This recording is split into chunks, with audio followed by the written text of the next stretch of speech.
Hey everyone, it's Tracy here, and today I am going to be making a card using one of the new Lawn Fawn stamp sets.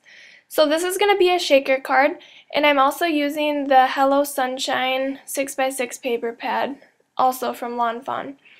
So to get started, I'm going to be using the Spellbinder circle dies, and I'm going to be cutting through a piece of white foam. It's just the cheap foam from the craft store.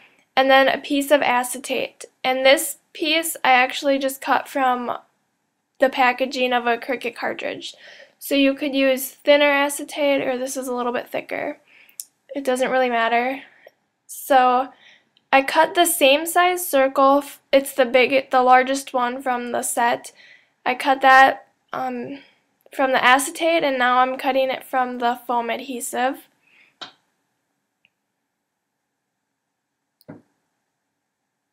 Alright, and then for the piece of the foam, you want to use the next size smaller because you just want a ring. So you just line it up, and then I tape it into place so that it doesn't move while I'm cutting it.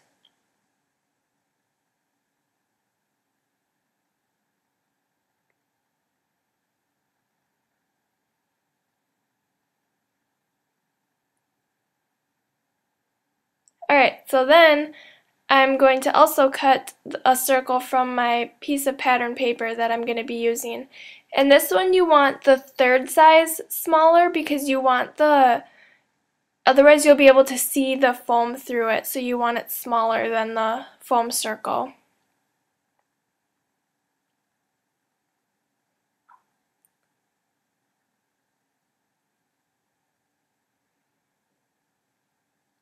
Okay, now I'm going to just take my glue and go along the outer edge of the foam ring, and I'm going to place my acetate on top of that.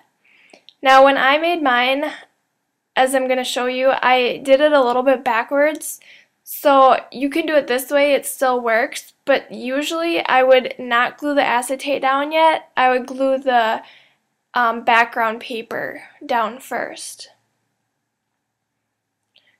So before I actually make the shaker card, because I want to let my glue dry on there, otherwise the sequins will all stick to the edge, I'm going to be stamping the images that I'm using. So I just have a scrap of 110-pound cardstock from Coordinations, and I'm going to stamp the little wooden palette, I guess you could call it, and then the sushi, the soy sauce and sushi.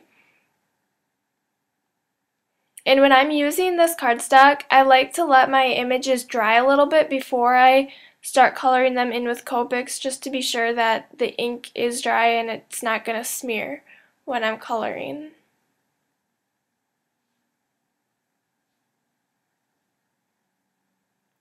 And then I've had to add a little face to the sushi. Those are my favorite part of the whole stamp set. Okay, so while I let those dry, I'm just going to be stamping the sentiment onto a piece of yellow cardstock. And I'm going to heat emboss it, so I'm going to stamp it with Versamark first. And I'm just rubbing my cardstock with the static stuff so that I don't get little pieces of embossing powder all over. And then I have Hero Art's white embossing powder that I'm going to be putting over the top of that.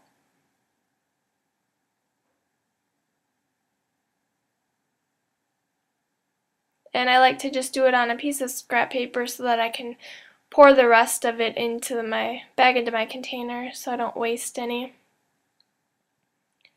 And then you can just heat that with the heat tool, which I did off camera.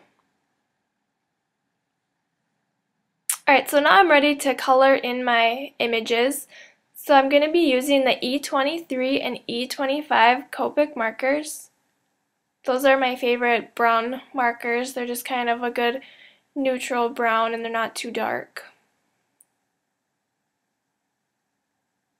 So I'm going to color the whole thing with my lightest, which is the E23, and then I'm going to go in and just add some shading along some of the lines with the E25. And then going back over it with my E23 marker.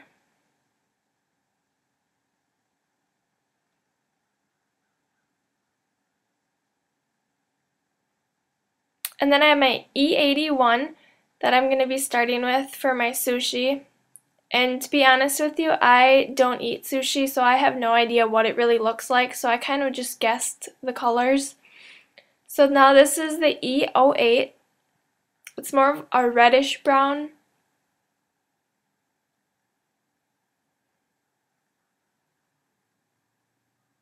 And then this is more of a pink, it's a light pink. I think it's called blush color. Okay, and then I'm going to color in the soy sauce.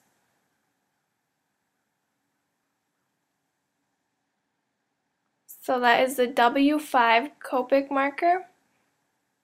And then I'm taking the next darkest, which is the W7, and just kind of going along the edges of it. And then going back in and blending with my W5.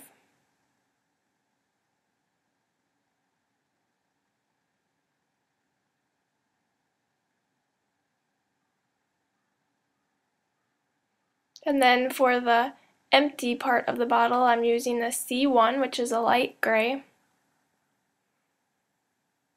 And I'm just going to color the cap in with the W7 again. Okay, so now I'm going to fussy cut all those images out, as you can see.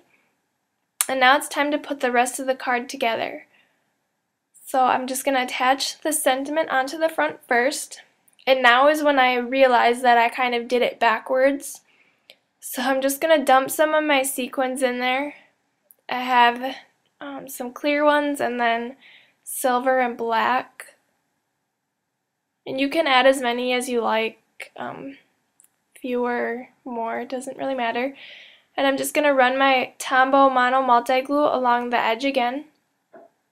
And I try to get it as close to the outer edge as possible so that it doesn't get near the sequins. Okay, so I realized here what I did. So I die cut my piece of cardstock because that's the part I was missing. So I had my sequins in there, and now I'm going to have to flip it over so that I can glue it and you can see the sequins through there. Okay, now you want to add some glue along the edge of your acetate so that you can glue that onto your pattern paper.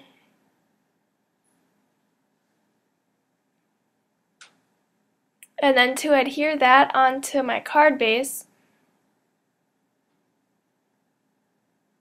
I'm going to add some foam adhesive. Since the foam part of the shaker is going to be already popped up, you're going to want to adhere the rest of it with pop dots so that it's all on an even surface. And just add a little bit of glue to that part since that'll be flat onto the card base.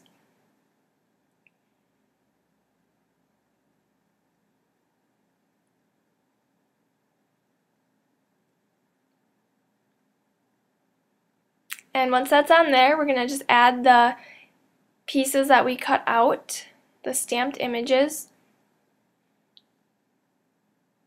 So I have my soy sauce and sushi.